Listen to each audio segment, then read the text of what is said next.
It was a splendid morning on the island of Sodor. James was feeling very pleased with himself. His red paint gleamed in the sunshine as he sped along the line. He reached the junction just as Percy puffed in with some freight cars.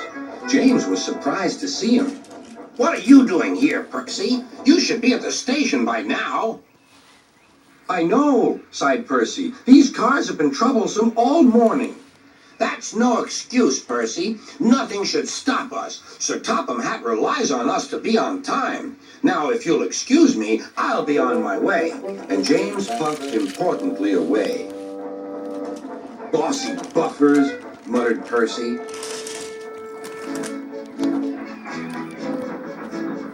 James arrived at the harbor. It was market day.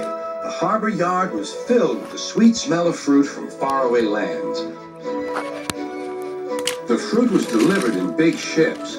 James watched as strawberries, oranges, melons, and bananas were carefully loaded onto his cars. Then he set off for the station on the main line.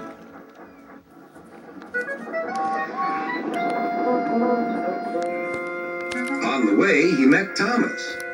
"Really reliable. That's me," panted James. "Pity the same can't be said for Percy. Goodbye." "What was all that about?" gasped Annie and Clarabelle. That was trouble. Trouble for James. Just wait and see. Percy was back in the yard and busy shunting. He had the cars in good order and was making up for lost time. But the station master had bad news. "What's happened?" asked Percy's driver. "James's brakes have jammed. We need Percy's help right away." Percy quickly set off to the rescue.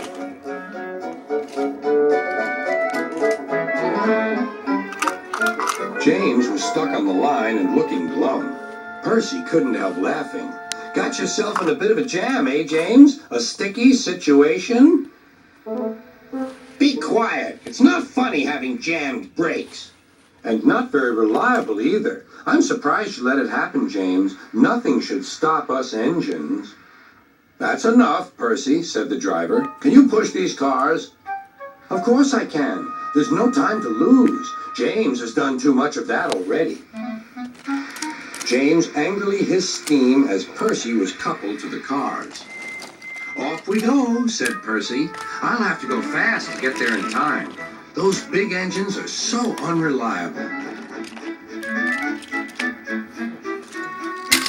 "Be careful, Percy," called his driver. But Percy was in a hurry.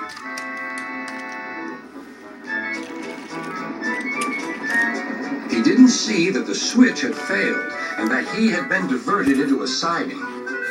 "Look out, Percy!" shouted his driver and applied the brakes, but it was too late.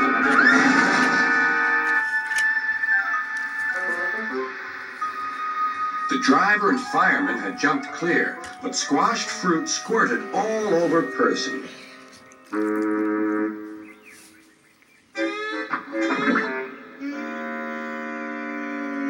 Sir Topham had arrived. "Percy, you are not to blame for the switch failure, but I do not run a jam factory." "Yes, sir. No, sir." And Percy squelched sadly away. That night, the shed was silent. James and Percy felt very sorry for themselves. At last, Thomas spoke. "You know," he said to no engine in particular, "there's more than one way to get jammed. We all learned that today." Still, there was silence. What's more, we also learned that sometimes when engines help each other out of a jam, things can still go wrong. "So," said a voice, "so that means we learned a lot today, and therefore..." Then came a chorus. "We're really useful engines after all."